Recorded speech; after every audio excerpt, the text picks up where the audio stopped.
Salut à tous, aujourd'hui on se retrouve pour une nouvelle vidéo. On va voir si Nia peut coder Flappy Bird à ma place. Pour ça, je vais utiliser ChatGPT et préparer un prompt que je vais donner à notre outil no code IA qui est Replit. On va voir s'il va réussir à générer les jeux ensemble. On se retrouve actuellement sur ChatGPT. ChatGPT va clairement m'aider à faire un prompt détaillé qui va être envoyé directement sur Replit pour avoir un terrain de jeu qui est actionnable et modifiable. Le but du prompt actuellement va être de donner le plus de contexte possible à ChatGPT ainsi que les fonctionnalités qu'on veut. Plus le prompt va être bon, moins on aura à travailler après par la suite sur Replit. Alors je vais vous montrer comment faire et l'importance d'un bon prompt.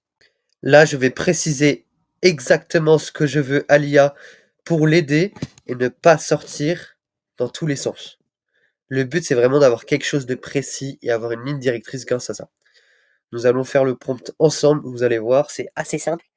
Tu es développeur. Tu es développeur de jeux vidéo et tu veux recréer, excusez-moi, c'est quelque faute, recréer le jeu Flappy Bird dans son exactitude pour le web.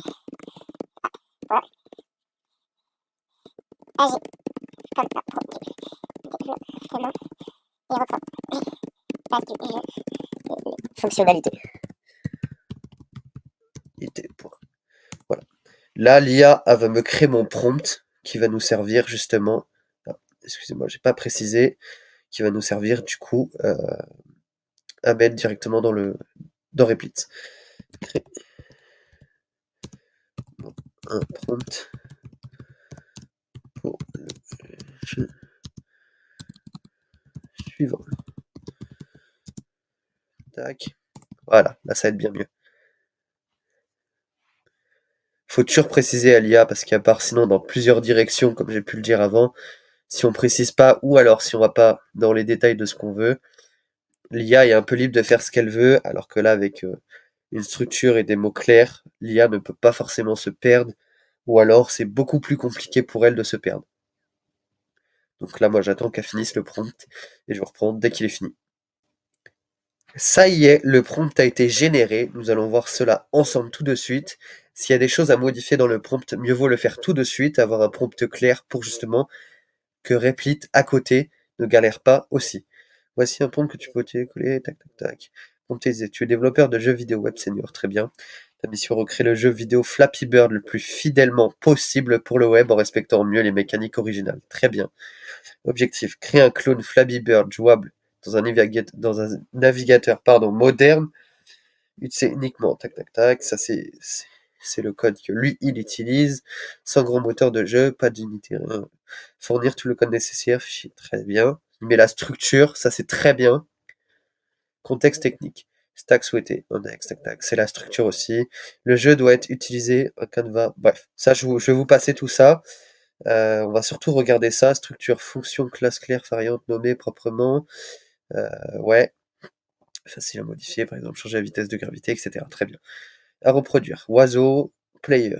Tombe naturellement à cause de la gravité. Bon, là on voit bien qu'il a bien repris ce que Flappy Bird faisait. On va aller jusqu'au bout, on va regarder. Et grâce à ça, même les détails visuels, on va pouvoir créer le jeu. Je copie le prompt et on se retrouve sur Replit tout de suite. Alors c'est bon, j'ai copié le prompt. Bon, je vous passe tout le texte que j'ai dû copier. C'est pareil, ça c'est pas forcément le plus intéressant. Ce qui nous intéresse, c'est de concevoir le jeu. Voilà. Là, on est actuellement sur l'application Replit. Donc c'est un outil de no-code IA qui permet de créer les web, les mobile apps, les data apps, enfin, plein de choses en général, comme les 3D games qu'on va faire là. Alors, je copie mon prompt. Tac, on va vérifier.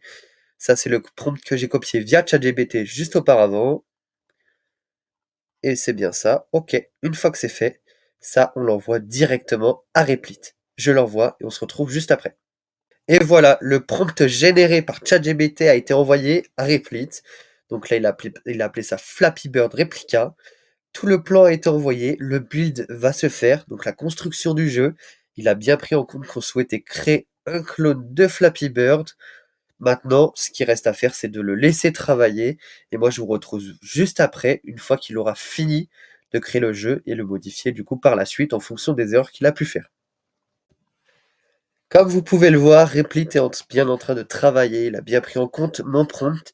Je vous ai pas précisé aussi, mais vous pouvez directement écrire un prompt ici via Replit. Moi j'utilise ChatGPT, c'est souvent plus précis, il fait des prompts plus complets, mais vous pouvez aussi envoyer votre demande directement dans Replit. Replit va savoir faire le boulot, mais moi je préfère toujours passer soit par ChatGPT ou par une autre IA qui va pouvoir me générer un prompt bien plus complet et plus propre pour la génération du code. Voilà. Là, moi j'attends qu'ils finissent de travailler et je vous reprends après. Et voilà, nous commençons à avoir un premier résultat du jeu Flappy Bird. On va modifier après, mais en attendant qu'ils finissent de travailler, je vais quand même vous montrer l'application en général. Là, dans New Tab, c'est là où on a les publications d'applications, les intégrations, les databases, etc. Le preview, c'est l'écran qui affiche justement ce que Replit a pu nous faire. Là, nous avons ici tout en bas à gauche les intégrations de fichiers. Ici, c'est le texte c'est là où on va se servir en fait de marquer directement ce qu'on veut modifier à Replit ou ajouter. Ça va le prendre directement en considération. Il y a les paramètres et après, forcément, il y a aussi tout le profil de la personne. Voilà. En attendant qu'ils finissent, je vous présentais cela car c'est important de savoir aussi sur quel outil on est et comment s'en servir. Et voilà, Replit a fini de travailler, il nous a déjà conçu une bonne partie du jeu. On va voir si cela marche. On va utiliser une autre page web. J'utilise toujours une autre page web, cela est beaucoup plus simple. On va voir si cela marche. Donc appuyez sur espace, est-ce que cela marche? Ok, ça a l'air de marcher. Bon, l'oiseau ressemble à une petite bulle. Il y a bien les... Bon, je suis un peu nul. Il y a bien les barres pour les collisions. On voit bien que les collisions marchent aussi. Mais moi, je souhaiterais un design un peu plus épuré. Alors, on va lui demander un design un peu plus épuré de suite. Et vous allez voir comment cela marche. Tac. Voilà. Qu'est-ce qu'il nous propose? Alors, il nous propose d'autres tâches. Ajouter des sprints animés avec l'oiseau, rotation réaliste, implémenter plusieurs thèmes visuels jour-nuit, créer un système de difficulté progressive, ajouter des médailles et intégrer un tableau des meilleurs scores et classements. Bon, on va lui demander de continuer de créer ça. On va regarder ce qu'il va nous faire et après, en fonction de ce qu'il nous a fait, on va demander de modifier certaines choses. Voilà. Mais bon. Pour un premier prompt, comme vous voyez, plus c'est précis, mieux c'est. Il nous a déjà sorti un jeu qui est fonctionnel, qui marche, avec justement les échecs, les espaces qui marchent, le saut, etc. Donc ça, c'est déjà très bien avec le fond aussi. Donc voilà. Moi, je suis déjà content de ce qu'il nous a fait pour un premier message. On va continuer à modifier, mais vous voyez que plus le prompt est précis, mieux ça sera aussi pour la création de l'application ou de votre outil. Voilà.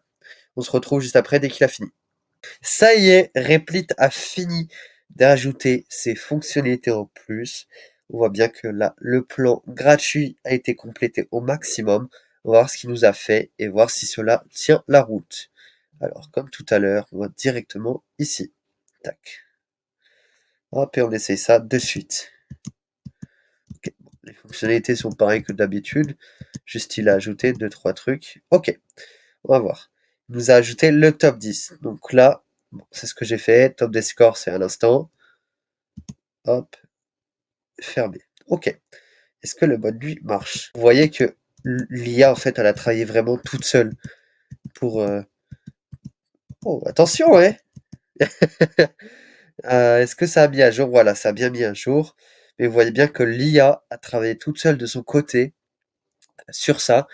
Elle a corrigé tous les défauts qu'il y avait. Maintenant, on a atteint le plan justement gratuit au maximum. Sur ça, moi, si vous souhaitez en ajouter un petit peu plus de choses dessus, passez sur le payant, je vous le conseille, il n'est pas très cher.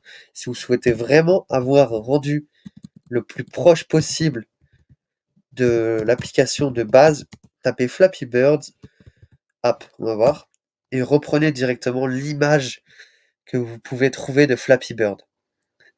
Une image, tac, tac, tac, une image comme ça par exemple. Vous reprenez ça, vous pouvez l'envoyer directement à l'IA en demandant de reproduire exactement la même chose et elle va vous le faire. Avec ça se trouve des petits trucs à corriger. En attendant, le jeu, pour un seul prompt et une modification qu'elle a faite elle-même, le jeu est déjà fonctionnel et prêt à être mis en circulation auprès des autres. C'est quand même fou parce qu'avant, pour coder un jeu comme ça, fallait passer des heures, voire des jours. Là, j'ai littéralement passé 10 minutes entre le prompt et le travail de replit et le jeu est déjà fonctionnel. On peut réessayer si vous voulez, hein, mais voilà, vous voyez que tout est OK, quoi. Hop, voilà. Mais voilà, ça reste quand même assez fou le temps que ça peut prendre maintenant. Toutes vos idées que vous avez d'applications, de jeux, etc., elles peuvent être réalisées très rapidement si vous savez comment vous y prendre avec les bons outils. N'hésitez pas à me dire en commentaire quel outil souhaitez-vous voir la prochaine fois, ou alors quelle création de jeu ou d'app à faire pour vous montrer que tout est faisable avec l'outil no code via directement ChatGPT pour les prompts ou d'autres outils IA et d'autres outils no code. Donc n'hésitez pas à me mettre ça en commentaire, ça sera avec un grand plaisir de le faire. Et surtout, n'hésitez pas à me dire aussi ce que vous avez pensé de la vidéo. Si vous avez des questions aussi, n'hésitez pas. Je vous remercie, je vous dis à la prochaine et puis à bientôt. Ciao!